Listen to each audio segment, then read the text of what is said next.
코로나로 인해서 우리가 마음껏 예배하기 어렵게 된 지 1년이 넘었습니다. 작년 우리 부활절은 2주 연기해가지고 예배 드렸던 기억이 납니다. 코로나 여파로 경제적으로 어려움을 겪는 분들도 있고 또 자유로운 활동이 제한되기 때문에 정서적으로 또 정신적으로 어려움을 겪는 분들도 계십니다. 저는 이런 어려운 상황 속에서도 한국 기독교가 또 우리 크리스찬들이 이 한국 사회에 제시할 수 있는 대안적 삶이 있다고 생각합니다. 예전에 뭐 조금 시간이 지난 글이긴 합니다만은 5년 전에 그 송호근 교수님이 어느 일간지에 실린 칼럼을 읽은 적이 있습니다. 거기 보면은 그 일본도 우리랑 비슷하게 잃어버린 20년 기간이 있었잖아요. 그 기간 동안에 그 일본이 이 잃어버린 20년을 잘 이겨내고 극복할 수 있었던 비결이 있다고 이분이 분석했습니다. 일본 사람들이 어려운 중에도 그 경제 불황을 이겨낼 수 있는 그 이면에 장인 정신이 있다고 본 겁니다. 그러니까 일본 사람들이 두 가지 이유로 장인 정신을 갖고 있는 것으로 유명합니다. 송호균 교수님 볼 때는 첫 번째 이유는 뭐냐면 생내적으로 보온 의식을 갖고 있다는 거예요. 나를 고용해준 고용주, 또 내게 혜택을 주는 국가에 대해서 내가 은혜를 갚아야 된다.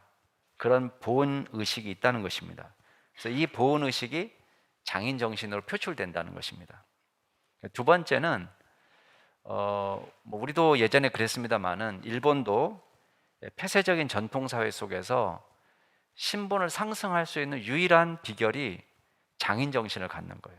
근데 신분은 낮지만 내가 기술을 갖고 있으면 다른 사람들이 함부로 무시하지 못하는 거죠. 와, 이렇게 인정해 주기 때문에 이 장인 의식을 갖게 됐다. 그래서 이 장인 의식이 있으니까 기업가들이 기업을 하는데 정말 불황이 오래 계속되더라도 전 세계적으로 이 사람들이 그 장인 의식을 가지고 장인 정신을 가지고 전 세계적으로 실력을 인정받는 그런 나라가 되었다. 그래서 그 어려움을 이겨냈다. 이렇게 보는 것입니다. 그런데 이 송호균 교수님이 한국 사람에게는 그 뭐가 있냐? 한국 사람은 다른 사람들이 볼 때 야, 정말 대책 없는 상황이다. 이런 상황 속에서도 망의식이 있다는 거예요. 망의식. 망의식은 뭐냐면 소망하다 할 때 망자입니다. 그러니까 우리에게 한을 흥으로 바꾸는 DNA가 있다. 이렇게 본 겁니다. 그 19세기 정말 서민들이 배고파서 죽을 지경이 되고 힘들어하는 상황 속에서도 뭐가 있습니까? 탈춤 문화가 있고 농악이 있고 뭐 흥이 있죠. 또 뭐 판소리 문화도 있고 이 삶의 고단함을 이 한을 흥으로 바꾸는 DNA가 있다. 그렇기 때문에 우리나라도 어려운 시절을 지나가지만 이 망의식으로 극복하자 뭐 이런 그런 글이었습니다.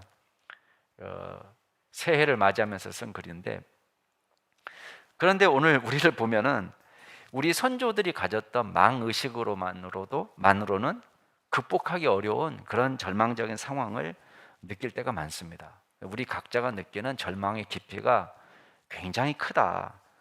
그런 이 느낌이 옵니다. 단순히 하면 된다, 할 수 있다라는 주문이 더 이상 통하지 않는 그런 시대를 살아갑니다. 그러나 분명히 이 사회 속에 우리가 절망을 발견할 수 있지만 우리 크리스찬들에게는 이런 단순히 하면 된다, 할 수 있다는 그런 자기 최면, 단순히 한을 흥으로 바꾸는 어떤 DNA가 아니라 구체적이고 실제적인 망의식을 되살려낼 수 있는 역사적 사실이 있다는 거예요. 영적 체험이 우리 가운데 있다는 것입니다. 그게 뭡니까? 우리 가운데는 부활신앙이 있습니다. 부활신앙. 오늘 말씀 속에서 보면 예수 그리스도는 부활하셨습니다. 우리 옆에 분에게 한번 얘기해 주세요. 예수님이 부활하셨습니다. 또 하나만 얘기했어요. 우리도 부활합니다. 이게 중요합니다. 여러분, 부활 신앙은요, 예수 안에 진정한 희망과 기쁨이 있다는 것을 보여줍니다. 예수님은 절망을 희망으로 바꾸시는 분이에요. 죽음을 생명으로 바꾸시는 분입니다. 썩음을 영원한 생명으로 바꾸시는 분입니다. 그리스도의 부활을 경험하기 전에 제자들은 완전히 절망 자체였습니다. 여러분, 제자들은요, 보통 사람들은 아닙니다. 적어도 이 사람들은 예수를 위해서 모든 걸 걸었던 사람이에요. 어떤 제자는 배와 그물을 버려두고 예수님을 따랐습니다. 또 마태는 세관을 떠나서 주님을 따랐습니다. 제자들이 예루살렘에 올라올 때에 무리들이 호산나, 다윗의 자손으로 오시는 이여, 주의 이름으로 오시는 이여, 호산나 막 찬양할 때에 심장이 뛰었습니다. 드디어 우리가 모든 것을 버려두고 예수님을 쫓았는데 드디어 우리가 새로운 세상을 맞이하는구나. 우리가 이번에 예루살렘으로 들어가면 모든 부패를 끝내는, 부패를 척결하는 그런 새로운 정부를 세울 것이다. 또 로마의 지배를 완벽하게 벗어난 독립된 국가를 이룰 것이다. 그렇게 되면 이 나라도 좋지만 우리도 출세하게 될 거다. 이런 신앙으로 부풀어 있었습니다. 근데 결과는 비참합니다. 여러분, 예수님은 상상할 수도 없는 끔찍한 방법으로 처형되셨습니다. 그리고 졸지에 자신들은 반란자의 무리가 된 것입니다. 어떻게 하면 안전하게 예루살렘을 빠져나갈 수 있을까? 이 생각밖에 없습니다. 여러분, 그때 예수님의 부활 소식이 제자들에게 들려온 것입니다. 여러분, 막달라 마리아가 와가지고 제자들에게 말합니다. 내가 주를 보았다. 내가 주를 보았다. 여러분, 제자들의 반응이 뭔지 압니까? 그 말을 듣고 허탄한 말을 하는 것처럼 봤다는 거예요. 그 말이 딱 믿어지지가 않는 것입니다. 오늘 본문 말씀을 보면 제자들이 마치 예수님의 부활 소식을 접하지 못한 사람처럼 행동하고 있습니다. 여러분, 예수님이 부활하셨다는 소식을 들으면 어떤 반응이 나와야 됩니까? 집에 있으면 안 되죠. 예수님을 찾아 나서야죠. 근데 지금 이 사람들은 문을 꽁꽁 걸어 잠그고 누가 찾아오지는 않을까, 우리가 있는 곳이 발각되지는 않을까 숨어 있는 상태입니다. 왜 그렇습니까? 제자들의 마음속에 예수님은 돌아가셨어요. 십자가에서 무기력하게 돌아가신 예수님만 그 마음에 남아 있습니다. 무덤 속에 예수님은 나의 문제에 전혀 영향력을 행사할 수 없는 분이에요. 예수님은 돌아가셨어요. 이 사람들 마음속에는. 많은 그리스도인이 실질적으로 부활하신 예수님을 믿지 못합니다. 부활신앙을 마치 종교 철학처럼 이해하는 사람들이 너무 많습니다. 예수님의 부활을 어떻게 이해하느냐? 이걸 비유적으로 이해를 해요. 실제로 예수님이 죽은 자 가운데서 살아나셨다? 이걸 믿지 않습니다. 그래서 어떻게 해석을 하냐면 예수님이 지상에서 보여주셨던 희생정신, 우리에게 지상에 살 때 보여주셨던 그 사랑, 또 예수 그리스도의 그 헌신이 제자들의 마음속에 살아남았다는 거예요. 그래서 그 마음이 제자들 속에서 움터가지고 열매를 맺는 것, 이것이 부활신앙이라고 믿은 것입니다. 그렇게 주장하는 사람들이 있습니다. 여러분, 이 정신으로 교회가 세워질 수 있을 것 같습니까?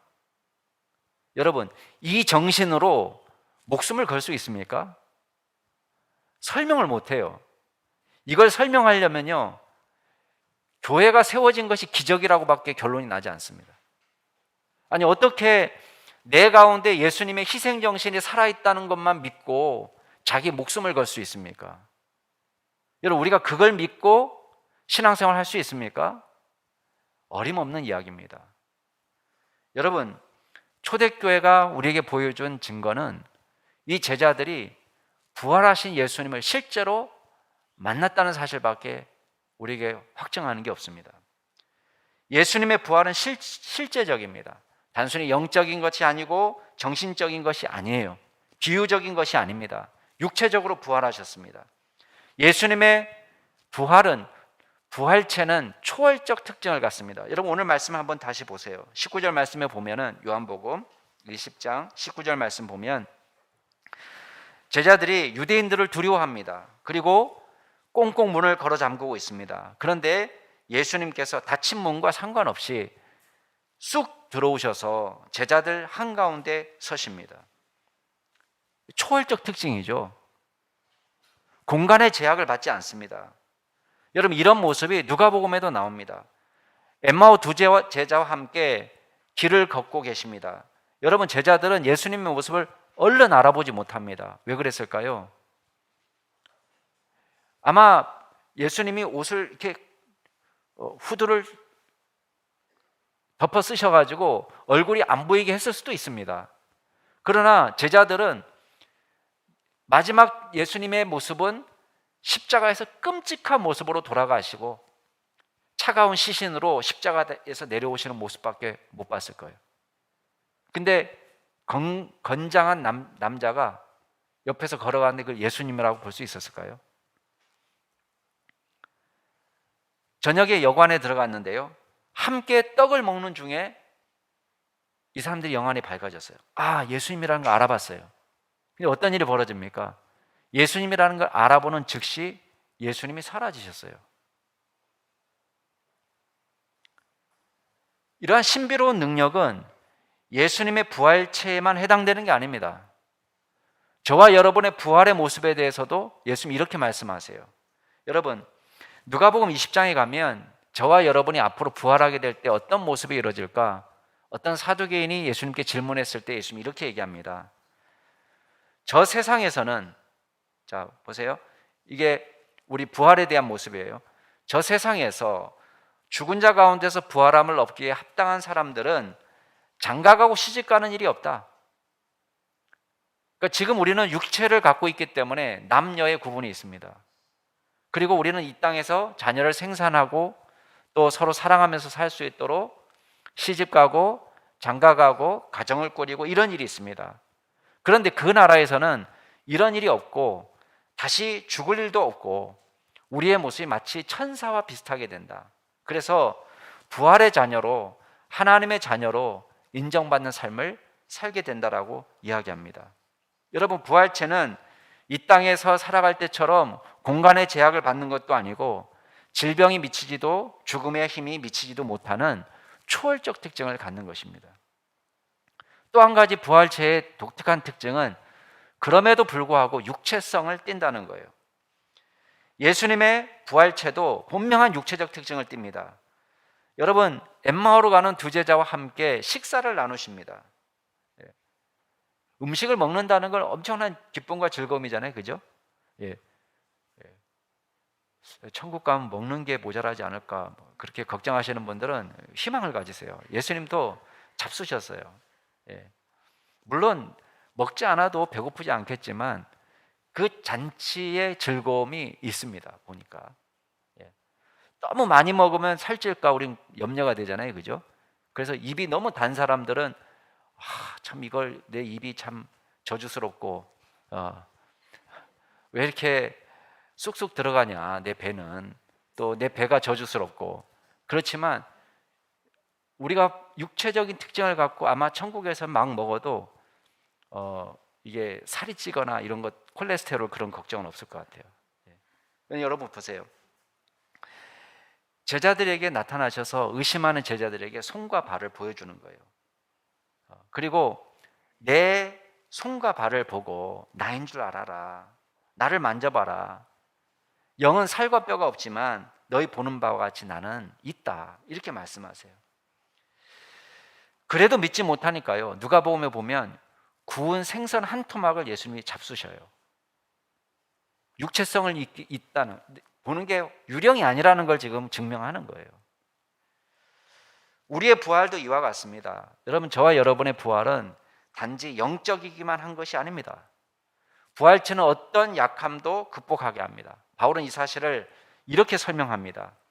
죽은 자의 부활이 이와 같으니 썩을 것으로 심고 썩지 않을 것으로 다시 살아나고, 욕된 것으로 심고 영광스러운 것으로 다시 살아나며, 약한 것으로 심고 강한 것으로 다시 살아나며, 육의 몸으로 심고 신령한 몸으로 다시 살아나나니, 육의 몸이 있은즉 또 영의 몸도 있다. 신령한 몸이 있다는 걸 말합니다. 단순히 부활은 정신의 부활이 아니에요. 우리 영혼이 살아있다는 것만 의미하는 것이 아닙니다. 육체성을 띈다는 거예요. 육체성. 그래서 썩어질 것이 썩지 아니할 것을 입게 됩니다. 우리가 겉으로 볼 때는 정말 육신은 연약합니다. 육신은 우리가 죽은 다음에 부패하게 됩니다. 요새는요, 썩을 시간도 안 줘요. 그냥 막 다 화장하기 때문에 그냥 한 줌 재로 남습니다. 장례식에 갈 때마다 우리가 느끼게 되는 거예요. 참 우리가 별거 아니구나. 어제까지는 분명히 살아있고 숨쉬던 분이고 존엄함이 있고, 그러나 우리는 어느 순간 한 줌의 재밖에 안 되는 연약한 존재예요. 정말 부끄러운 존재입니다. 그런데 우리 안에 어떤 일이 벌어집니까? 이 욕된 것이 영광스러운 몸을 입고요, 연약하게 썩어질 몸이 썩지 아니할 몸을 입고요, 매일 질병 때문에 고통하고 막 온 몸 구석구석 쑤시지 않은 곳이 없고, 또 노화를 경험하고, 이렇게 약한 몸이 강한 몸을 입게 되고, 우리가 육을 입을 때는 죄에 취약한 몸이었는데 죄를 이길 수 있는, 아니 하나님 앞에서 거룩하고 정결한 신령한 몸을 입게 된다는 것입니다. 이게 부활입니다. 여러분, 우리 크리스찬에게 대책 없는 망의식이 가능합니까? 우리가 더 이상 절망하지 않는 이유가 무엇입니까? 여러분, 우리는 절망과 죽음 앞에서 좌절하고 있는데, 여러분, 제자들은 두려워서 벌벌 떨고 있는데 그곳에 예수님이 오시니까 반전이 일어났습니다. 어떤 반전입니까? 예수님 말씀하세요. 야, 너희에게 평강이 있을지어다. 여러분, 두려워하고 절망하는 제자들에게 무슨 평화가 있겠습니까? 그런데 예수님이 오시자 평화가 시작됐습니다. 믿음 없는 제자들에게 손과 옆구리의 상처를 보여주시고, 불안과 절망 속에 있던 제자들에게 기쁨이 넘치기 시작했습니다. 여러분, 20절 말씀 한번 보세요. 20절 같이 한번 읽어볼까요? 시작. 이 말씀을 하시고 손과 옆구리를 보이시니 제자들이 주를 보고 기뻐하더라. 단숨에 분위기가 완전히 반전됐어요. 아까 좀 전에 꽁꽁 문을 걸어 잠그고 두려워하고 슬퍼하던 이 제자들에게 기쁨이 넘치게 됐어요. 단숨에 슬픔을 기쁨으로, 절망을 희망으로 바꾸시는 분이에요. 단지 심리적 안정감이 아닙니다. 죽음까지 이기신 주님께서 제자들 앞에 오셨습니다. 실제적인 사건이에요. 여러분, 무엇이 두렵겠습니까? 주님께서 우리와 동행하시니 누구를 무서워하겠습니까? 전능하신 하나님은 절망을 희망으로 바꾸시는 분이십니다. 그래서 시편 기자가 이렇게 노래해요. 여러분, 하나만 찾아보실래요? 시편 91편 말씀 한번 찾아보세요. 시편 91편 말씀.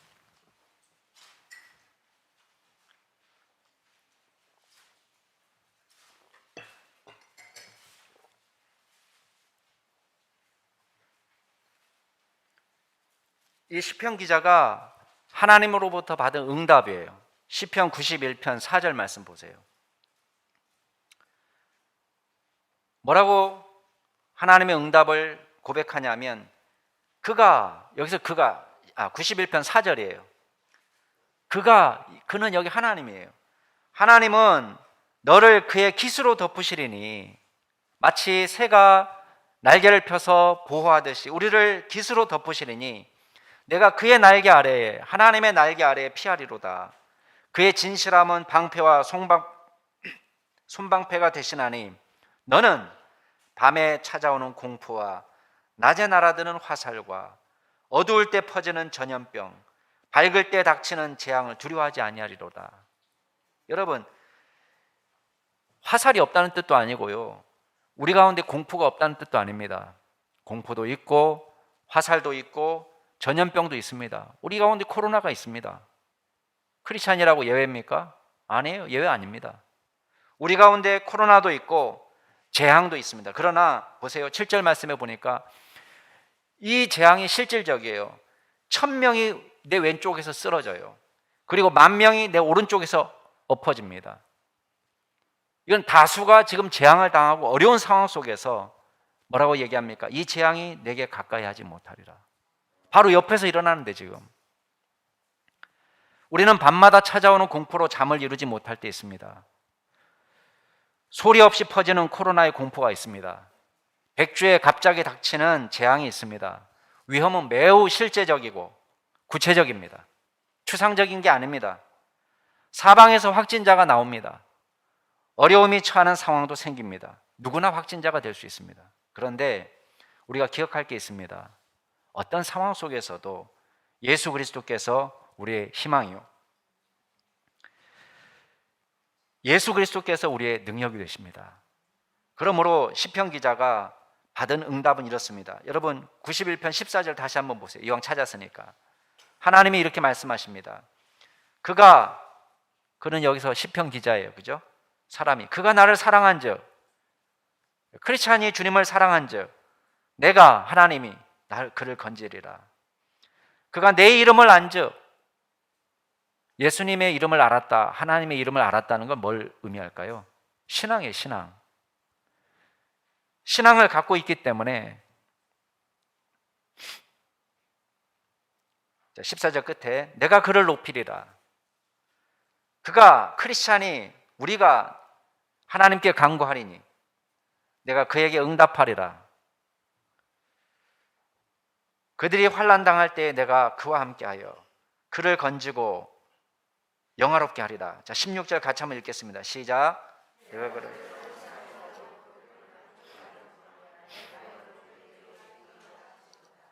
아멘. 그럼 우리가 어떤 상황 속에서도 하나님의 구원과 하나님의 보호를 믿어야 되겠습니다. 어떻게 일이 가능하냐? 전능하신 하나님이 우리의 하나님이 되신 거예요. 그분은 능력이시요 생명의 주요 부활의 주님이십니다. 희망이신 예수 그리스도를 믿는 것이야말로 진정한 망의식을 우리에게 주는 거예요. 그가 내게 간구하리니 내가 그에게 응답하리라 약속하십니다. 여러분 부활의 능력을 믿으시기 바랍니다. 두 번째는 부활하신 예수님은 우리를 부활의 증인으로 부르셨어요. 부활의 주님을 만나 제자들이 기뻐할 때 예수님 이렇게 말씀하십니다. 자, 다시 요한복음을 오시면 요한복음 20장 21절에 보면 예수님이 이렇게 말씀하세요. 너에게 평강이 있을지어다. 아버지께서 나를 보내신 것처럼 나도 너희를 보내노라. 보세요. 은혜 받은 사람에게는 책임이 함께합니다. 아버지께서 나를 보내신 것처럼 나도 너희를 보낸다 말씀하세요. 자, 무엇을 위한 파송일까요? 일단 하나님께서 예수님을 이 땅에 보내실 때 주신 사명이 있었습니다. 그 사명을 예수님은 완수하세요. 그리고 예수님이 우리를 보내십니다. 우리에게도 주신 사명이 있어요. 그 맡겨주신 사명이 뭐냐? 우리 마태복음을 보면, 마가복음을 보면 그 사명이 무엇인지가 구체적으로 나와 있습니다. 여러분 잘 아는 것처럼 예수님께서 제자들을 모아놓고 마지막 승천하시기 전에 주신 메시지가 있습니다. 너희는 가서 모든 족속으로 제자를 삼아 아버지와 아들과 성령의 이름으로 세례를 베풀고 내가 너희에게 분부한 모든 것을 가르쳐 지키게 하라. 여러분 이게 하나님 우리에게 주신 메시지예요.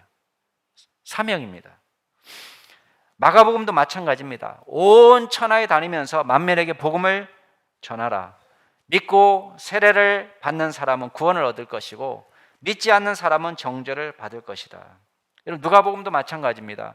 너희는 이 모든 일의 증인이라 말씀하십니다. 무엇을 위한 증인이에요? 예수님에 대한 증인이에요. 예수님의 고난과 십자가, 부활의 증인입니다. 그리스도를 믿음으로 말미암아서 그리스도의 이름으로 말미암아서 구원을 받게 된다는 그 복음, 그 복음의 증인인 것입니다. 여러분 이 사명을 저와 여러분에게도 주셨습니다. 우리도 예외 없이 이 사명을 감당하는 것입니다. 부활하신 예수님을 만났습니까? 그 부활하신 예수 그리스도의 증인이 되시기 바랍니다. 우리 가장 큰 고민은 이제 여기서 시작이 됩니다. 와, 이거 어떻게 감당하지? 근데 여러분 걱정하지 마세요. 이 고민은 우리의 고민만이 아니었어요. 제자들도 똑같이 고민합니다. 근데 감사하게도 하나님께서 해법까지도 알려주세요. 여러분 다시 요한복음으로 오세요. 요한복음 20장 22절 23절 같이 한번 읽어볼게요. 자, 시작. 이 말씀을 하시고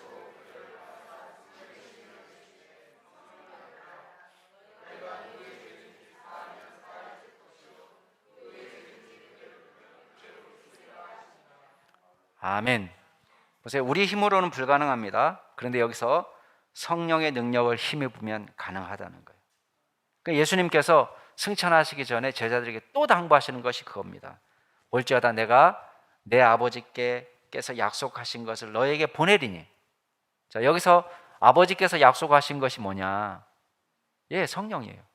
사도행전 1장에 보면 아주 구체적으로 아버지께서 약속하신 성령을 이렇게 말합니다. 성령이 우리 가운데 오시면 능력 있게 힘 있게 우리가 사역할 수 있습니다. 여러분 우리 안에는 생명의 역사가 없습니다. 그러나 저와 여러분을 통해서 생명의 역사가 나타납니다. 아까 우리 23절에 보면 누구의 죄든지 사하면 사해질 것이고 누구의 죄든지 그대로 두면 그대로 있으리라.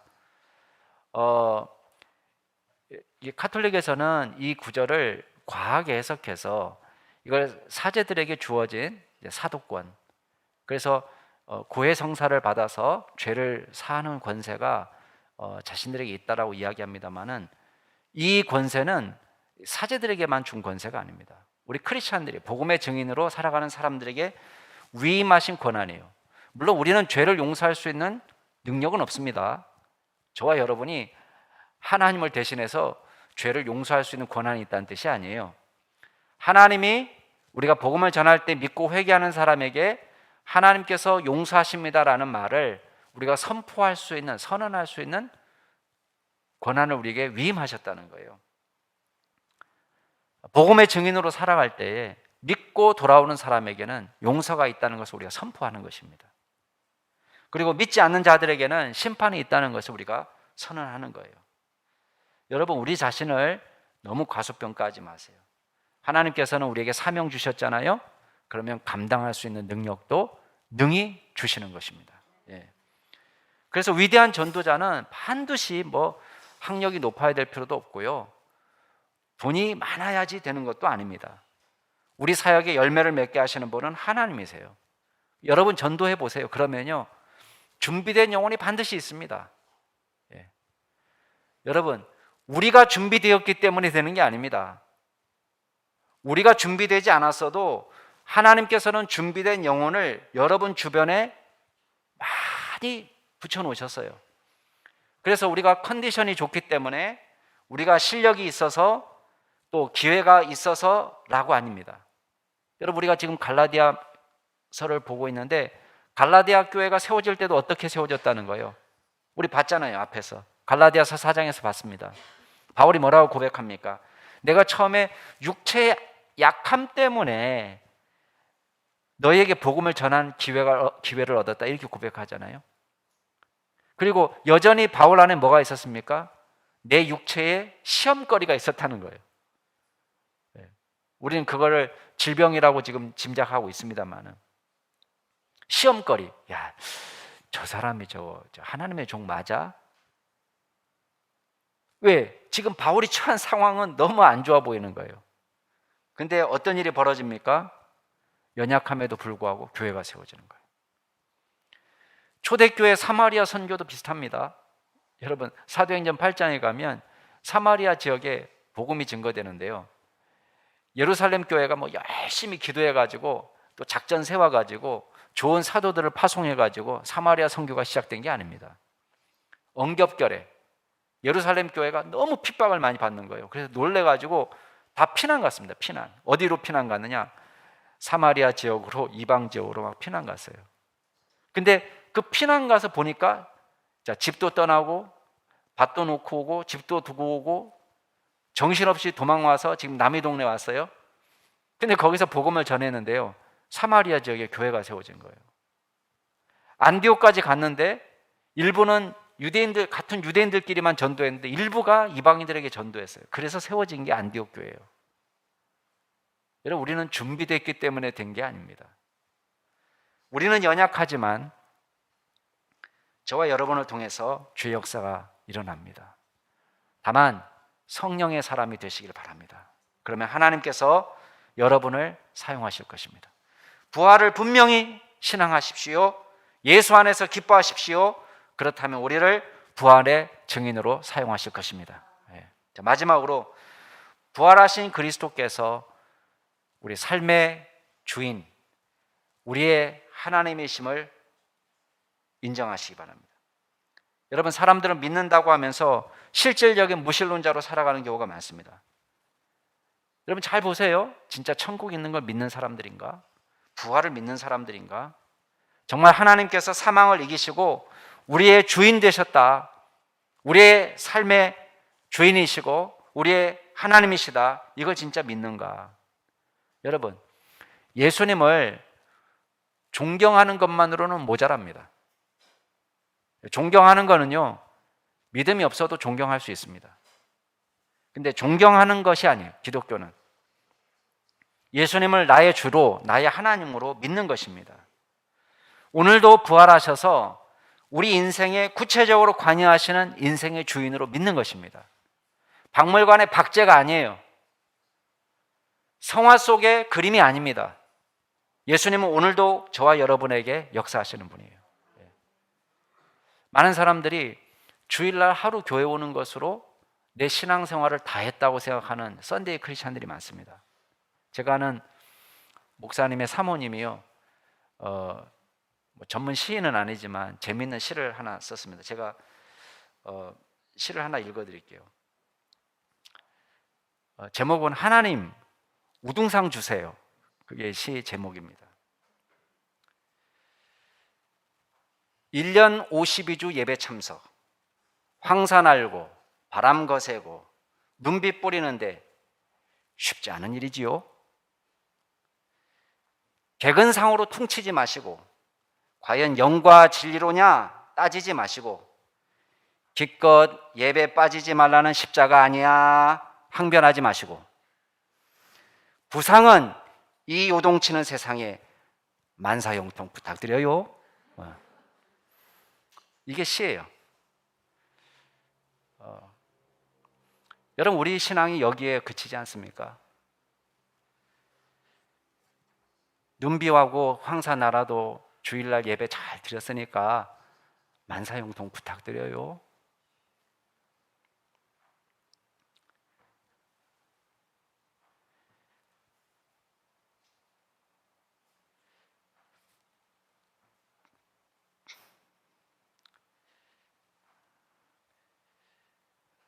예수님께서 제자들에게 나타나셨을 때 마침 도마가 그 자리에 없었습니다.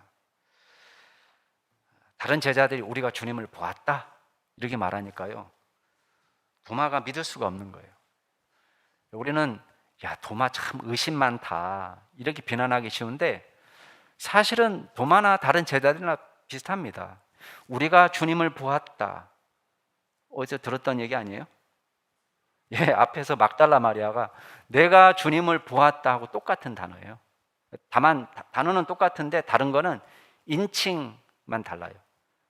내가 주님을 보았다, 우리가 주님을 보았다, 이 차이예요. 똑같은 단어예요. 여러분, 막달라 마리아가 말했을 때 제자들이 믿을 수가 없었습니다. 도마도 마찬가지였어요. 도마가 말합니다. 내가 그의 손에 못자국을 보고 내 손가락을 그 못자국에 넣어보지 않고는 믿지 않겠다. 근데 여드레가 지난 다음에 예수님께서 제자들에게 나타나셨습니다. 여러분, 26절 말씀 한번 보세요. 다시 집안에 있을 때에 도마도 함께 있었고 문들도 꽁꽁 닫혀 있죠. 근데 예수님께서 오셔서 그 가운데 이르셨습니다. 똑같은 일이 벌어진 거예요. 그러면서 말씀하세요. 평강이 있을지어다. 여러분, 도마가 이야기한 것을 예수님이 마치 들으신 것처럼 도마를 지적하시면서 얘기하세요. 27절 보니까 야, 내 손가락을 이리 내밀어 내 손을 보고 내 손을 내밀어서 내 옆구리에 넣어봐라. 그래야 믿음 없는 자가 되지 말고 믿는 자가 되라.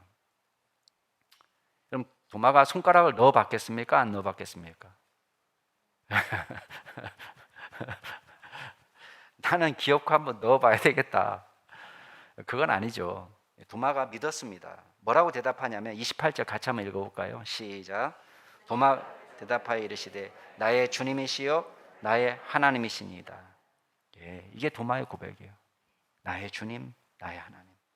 여러분 요한복음에 등장하는 모든 신앙 고백 중에요 가장 위대한 신앙 고백이에요. 부활하신 예수님께서 도마의 삶의 주인 되신다.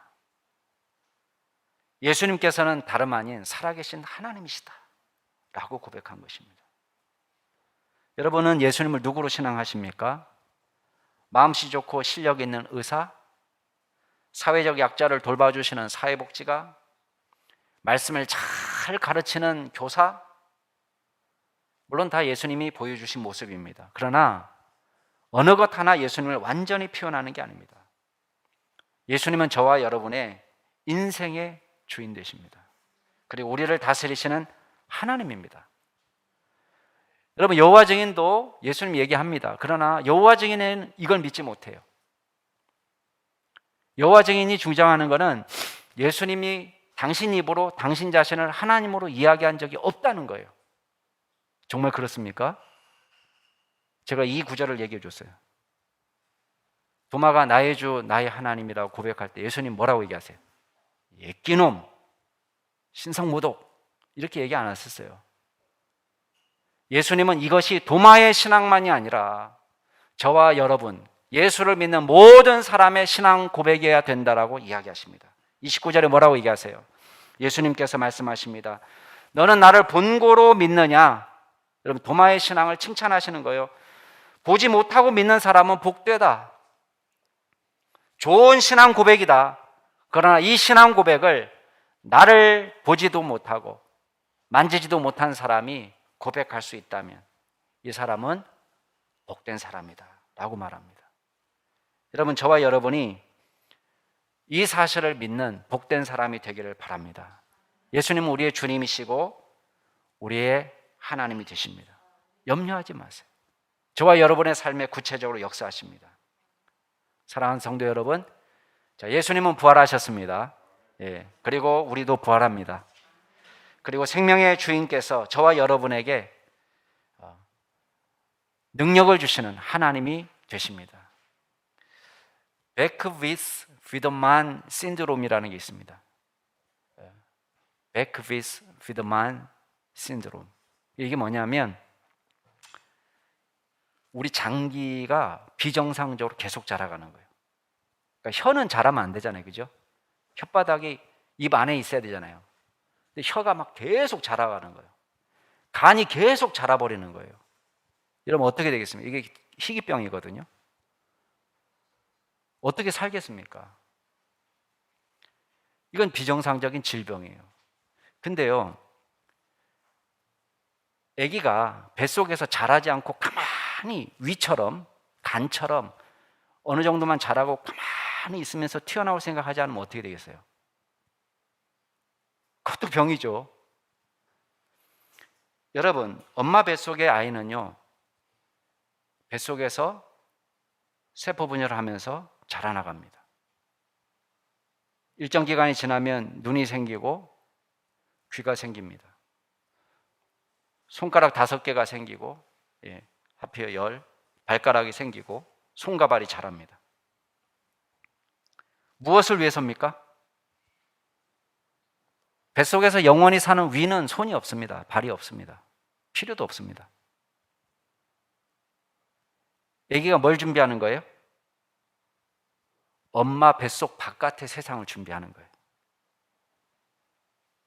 엄마 뱃속에서는 뛰어다닐 필요가 없습니다. 발이 필요 없습니다.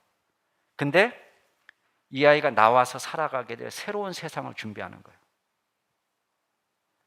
아기가 느끼겠습니까? 내가 왜 이게 생기지? 내가 왜 발이 생겼지? 도대체 무엇을 준비하는 것이지? 여러분 믿음의 사람은요, 이 땅에 살아가면서 점점 지혜로워집니다. 점점 거룩해집니다. 무엇을 위한 지혜고 무엇을 위한 거룩입니까? 썩기 위한 지혜입니까? 썩어버리기 위한 거룩함입니까? 아니에요. 거룩한 하나님의 나라, 영원한 하나님의 나라에 들어갈 준비를 하는 거예요. 그래서 우리가 신앙이 자라는 것입니다. 하나님의 백성답게 점점 변화되는 것입니다. 이 세상이 전부가 아니라 영원한 생명이 있다는 것을 가르쳐 주는 것입니다. 저와 여러분도 예수님처럼 부활합니다.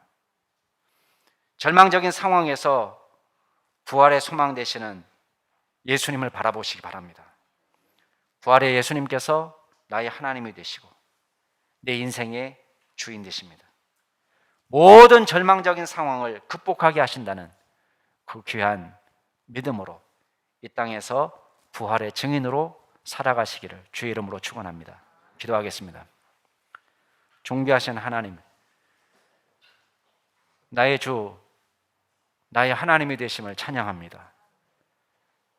썩을 것이 썩지 아니할 것을 입고 욕된 것이 영광스러운 몸을 입으며 약한 몸이 강한 몸을 입고 육의 몸이 신령한 몸을 입게 될 것을 믿고 찬양합니다. 우리가 이 땅에서 전능하신 하나님을 우리의 주로 나의 하나님으로 모시고 이 땅에서 부활의 증인으로 살아가도록 인도하여 주시옵소서. 절망을 희망으로 바꾸시는 예수 안에서 절대적인 망의식을 갖고 믿음으로 살아갈 수 있도록 도와주시옵소서. 감사드리며 모든 말씀 예수 그리스도의 이름으로 기도드리옵나이다. 아멘.